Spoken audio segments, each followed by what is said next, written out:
static display for that white material you see. Got a piece of it up here if I can find it.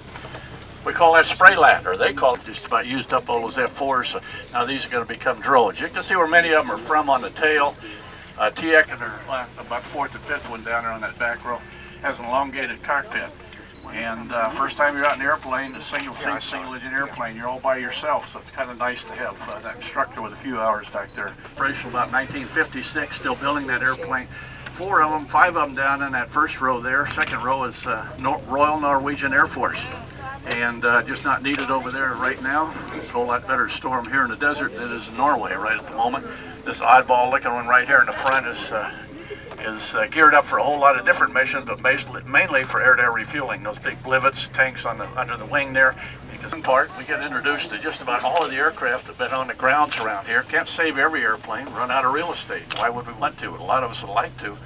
So the colonel here several years ago, many years ago, he said, well, let's save one of each type of aircraft and put it on. The main mission was to protect that battle group, which is a carrier and a couple destroyers for replenishment, and anti-submarine and downed airmen and plane guard and so forth, and it worked out really well. The Navy being Navy guys, really were designed about 1952, became operational 1956, still building C-130s. Still building those by Lockheed down in 4 other countries around the world we know of, the Saudis, the Israelis, and a couple others.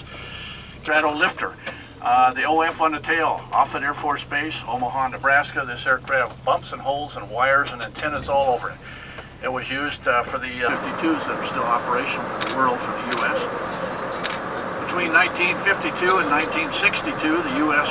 built and bought over that 10-year period 744 of those by Boeing. We'll talk about the aircraft flown in the Korean War era by the Air Force, and Navy, after the Korean War era, was looking around for an aircraft to start training their pilots into the jet age. So they took a bunch of Raytheon, and Raytheon used it for a number of years. They parked it out in the desert. Another company, and I think it was a company called L3 or some communications company, bought it. Leased it, I should say, took it out of the boneyard. They used it for another number of years. They just brought it back here about 6 or 8 months ago. Interesting item is that in and out of the aircraft for different missions. Next one on your left is the blue and white one there, never in a presidential fleet. You would think it was, but this was a VIP airplane for the admirals and generals that hit 2,100 miles an hour. Okay, folks, that's Celebrity Row. We're going to kind of move along a little faster now. Everything from here is repeat. A lot of helicopters down through there, our Sea Kings. Open area right here up until about 2 months ago was just full of those T-37s. They retired the T-37, the little Tweety Bird, and they're all over on the other side now being dismantled. Aircraft on your right side, KC-135.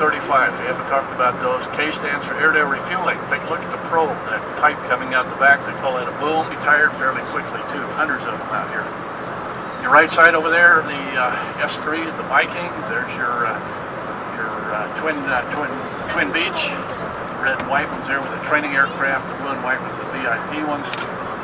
T-34 Charlie model, the Seabirds. The engine, of course, the turbine engine. And they had about 1 or 2 or 3 of those a week out here. They're up to probably 700 of those aircraft being retired out in Florida, Pensacola. It's the last of flyable F4 Phantoms, by the way. 2 or 3 years ago, there used to be 100 of those out here, but they use them for drones. There's still 2 countries still flying the F4s, the Germans and the Japanese. We still have a couple of squadrons, the F4s. There's A7s down through there, the T2 Buckeyes we talked about, and then way out there's the last of the trainer TA4s, the advanced questions and answers. It's been a quiet group. Was Kelly Johnson the Skunk Works? American Legion building, all like to have an aircraft on a pedestal outside of our building. That's where they come from, right there. There's C5s down there. And there's used to be, up until a couple months ago, there's about a dozen of them. They're slowly breaking those aircraft up on that side.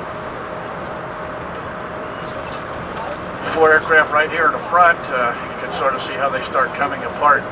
The tail comes off. They build those stanchions under there, take the engines off, landing gear, anything they can possibly save, they will. Otherwise, they just leave it right on the airplane. These airplanes are slowly coming apart, as I said. You look back there in that second row, that long-winged B-57 right there, that's what they call a WB-57, and that's a highly modified B-57 that we saw, the Canberra that we saw earlier. 70,000 feet, and its mission was to monitor weather throughout the world for various reasons. T-38, we'll talk about the other side as we come back in just a minute. T-38's down through there. They've been here a long time. They go back to the Vietnam era. That was the advanced jet trainer, of course, for the Air Force. Engines will come out. The nacelles will all come off of those. Same way with the F-4 Phantoms. You know, the landing gear is gone on most of those already.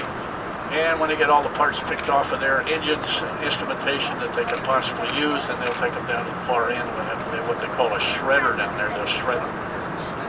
Colonel says, don't tell your people we destroy airplanes or crunch them anymore, we shred them, which is a nice word for the same thing. Way down at the end, of course, C5 down there, that's the last of the F-14s. They're going into the shredder pretty fast. Here's our B-1B Lancers. We're going to talk about those. Came to us in the Jimmy Carter era. He shut the program down. Mr. Reagan came back in 1980 and brought it back up. We've got 100 of those still flying today. FA-18s down through there.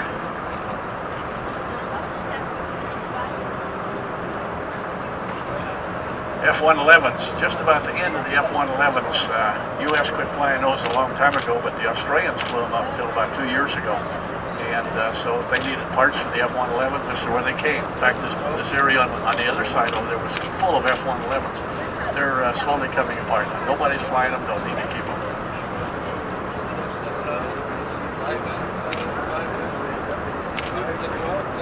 And we're going to come into our latest edition around here since new fiscal year.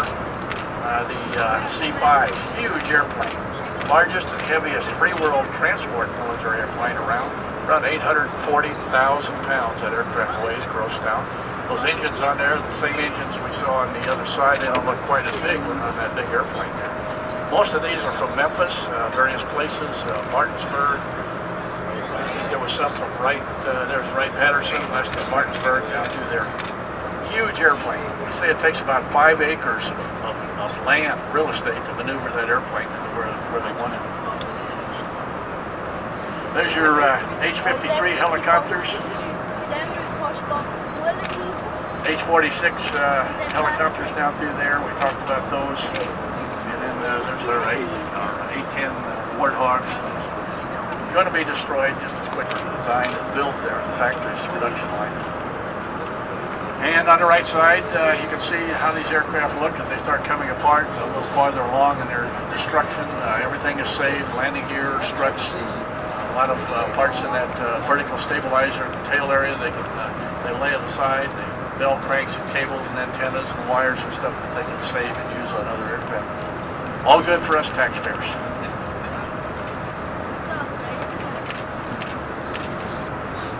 Start doing a little grading out in this area. Not sure what they're going to put in there. Maybe C5s. They kind of ran out of airspace or real estate on this other side for the C5s.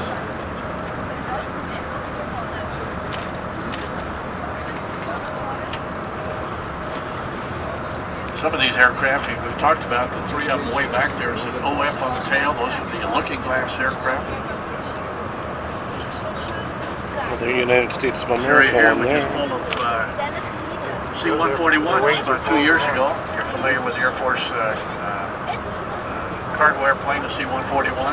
All of those are gone, completely stripped out of the area. There's our E-2Cs and E-2Ds, no Ds in there yet. The wings folded back.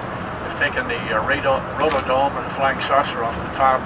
Those wings are folded back hydraulically. They land aboard the carrier, raise the hook, fold the wings back, and then that makes them allowable to park so much closer together, more aboard the ship. There's your your S3s. Notice the landing gear is going on most of those. That aircraft on and off that carrier 1,000 times that wear out that landing gear and those struts. So they keep them here and then they put them on the aircraft still flying. There's F-16s, some of your helicopters, more of your F-16s. They're ready to be shipped out. Probably some other country has bought those aircraft. There's your T-34s, Charlie models, C models, A-7s, and then the jump jet, the AV-8 Harriers. Only 2 of those over there.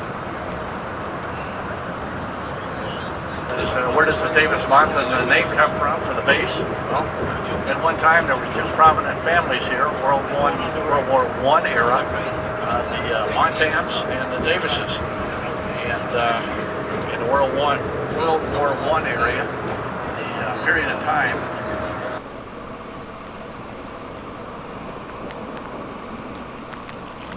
Look at all the presidential planes.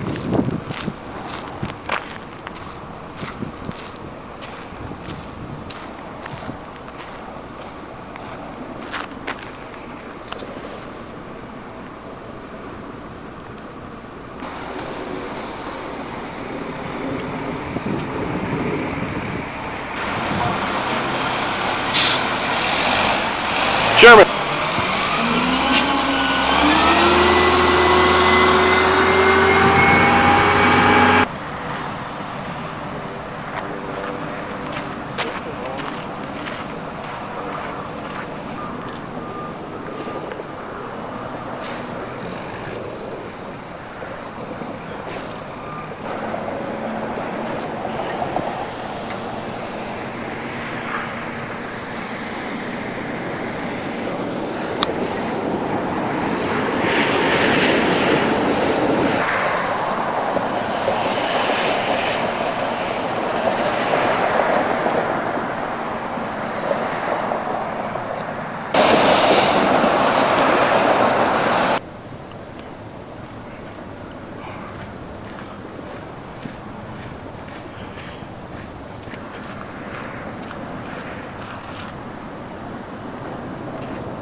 Well, there's Alan way down there.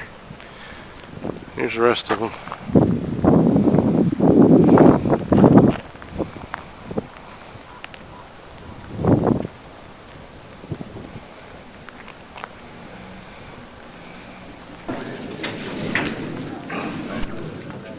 Thank y'all for coming, Bill. Thank you.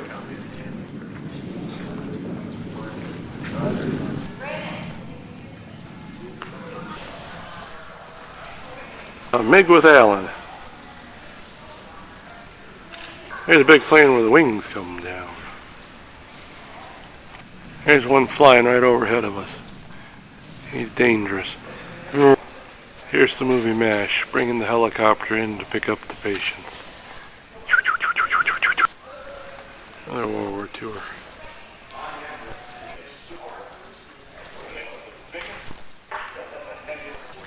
Here's a nice Rolls Royce to put in your car, boys. It wasn't in the jet, it was in the tank.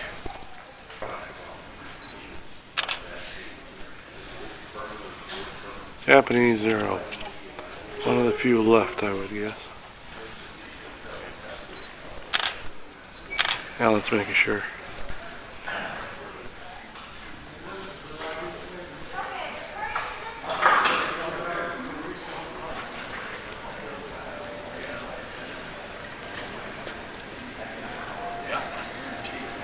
That's another amphibian.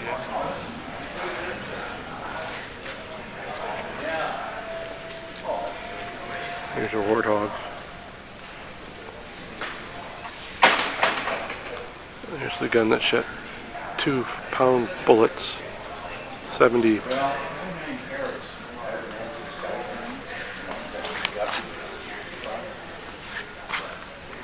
big rumors going on about him shutting down his portion.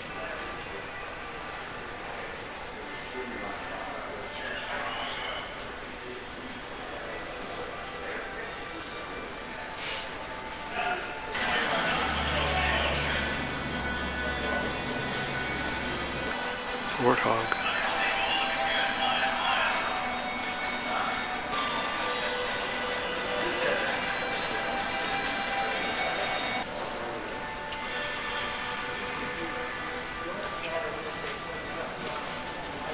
Blackbird.